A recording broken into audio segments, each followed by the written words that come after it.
see her lying back in her satin dress in a room where you do what you don't confess. Sundown, you better take care if I find you've been creeping round my back stairs. Sundown, you better. Happy Homebrew Wednesday. Let's see if I can get a good pour here. In Wally Fett fashion.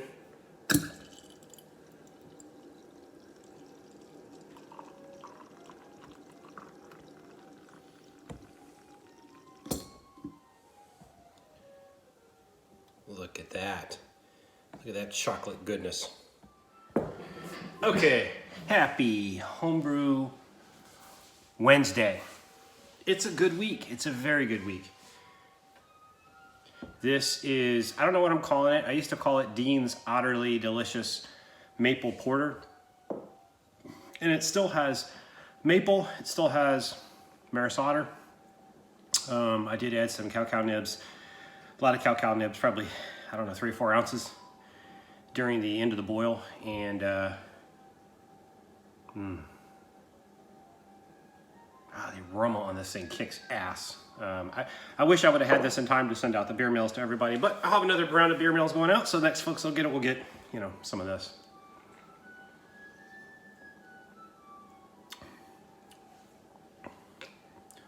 It's like drinking the liquid version of Special Dark. Special Dark being those dark chocolate candy bars that you used to get back when you were a kid. I guess they still have them. Hershey's Special Dark.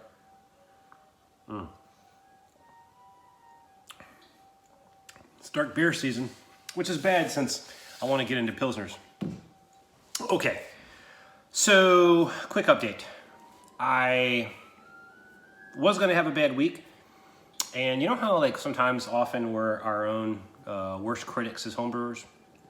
You know, I had a beer that was pretty important beer that I needed to turn out well. I, for some reason, got the idea that it didn't turn out well. So I was fretting, and you know, I went back and tasted it, and matter of fact, I even tasted it today, and it tastes well. I don't know what happened. Maybe I just had a couple of days where I was tasting things, or anyway, I can't really get into the specifics of it, obviously, but for reasons I'll disclose at some other time. But anyway, yeah. So now I'm happy again. I think everything's good to go. And talk about this porter. This was a fun beer to make. Porters are always fun. I love seeing the dark fluid going through the tubes. So I made this about two and a half weeks ago, I guess. Yeah, it was about 2.5 weeks ago. I don't have to look through the videos. I think it was about 2.5 weeks ago. So it's, man, I love it when a beer comes out and it's just nice. And this is just it's a very easy sipping beer. It's got a lot of flavor. It's got a ton of flavor. It's got a ton of nose on it. It doesn't have really harsh, you know, sometimes you can do a porter, you get some of the dark malts. Like I use black patent malt, a little bit of that. I use some chocolate malt, and it doesn't, you know, I don't cold steep it or anything, but I don't get the super harsh char aspect. I've got this recipe tweaked down. I'm really happy with it. So hadn't brewed the porter in a while, and just pulled it out of my ass, and you know, here you go. It came out really well. So the other beer that I'm really excited about right now is the Gose Cuervo. That thing it's in the fast ferment. I saw Matt from Rec Brewery. I saw you were getting ready to keg yours, I think. It's just been a busy week, or I would have.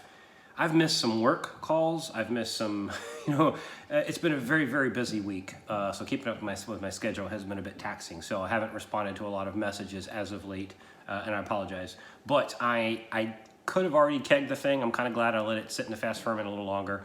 I've got the sanitizer in my keg. I'm gonna sanitize the keg tonight, throw it in the refrigerator, get it nice and cold, and then I will transfer it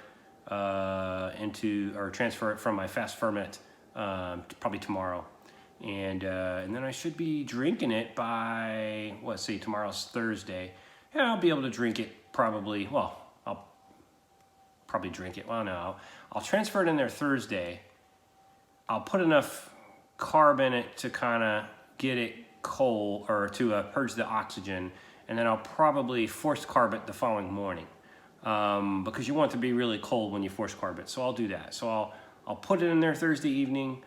I'll let it sit in the refrigerator, or maybe I'll put it in the keg tonight, and then let it sit in the refrigerator.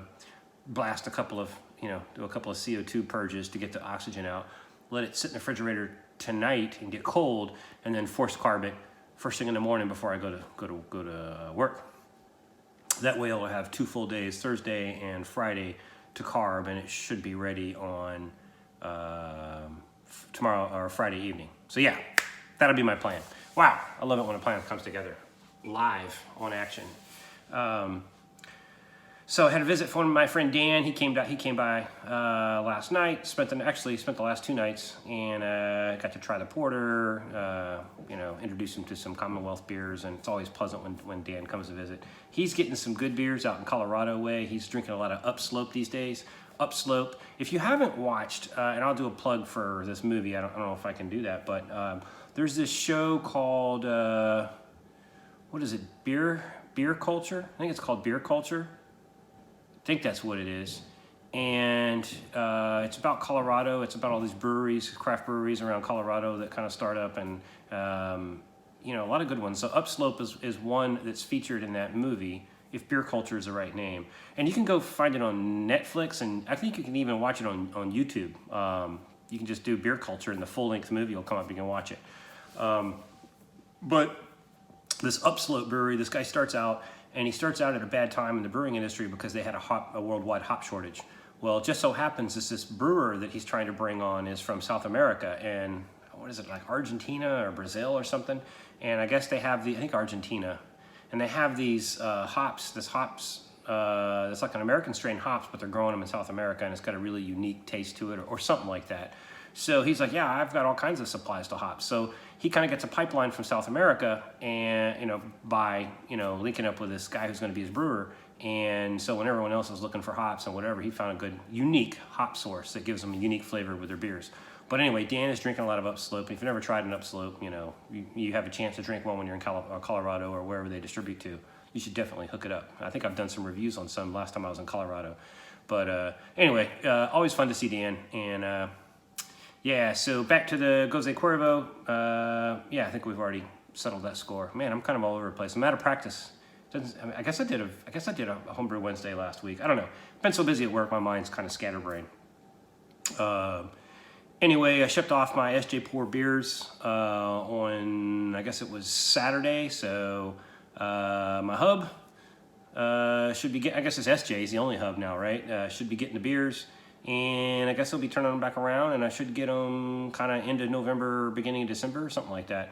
So I look forward to tasting the final round of beers, man. This is knocking the maple again. This is exciting.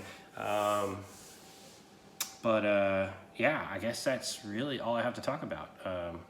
I'm excited for the next episode of Mandalorian to come out on Friday. Thank you, Josh Secor, for cluing me into that. I've been seeing it on TV and just didn't realize that it was on Disney Plus, but hooked it up and watched the first 2 episodes, and they were awesome. I guess they come out every Friday, and I'm seeing a lot more Star Wars advertisements for the final in the trilogy coming out next month, right? So anyway, hey, I think that's all I got to talk about this week. I'm not going to belabor it. Homebrews I have planned, I don't know. My wife is always wanting me to do a big beer, but man, it's hard to make those because then it sits in a keg forever because the beer she likes is like 10% and over, and it takes a while to drink those things.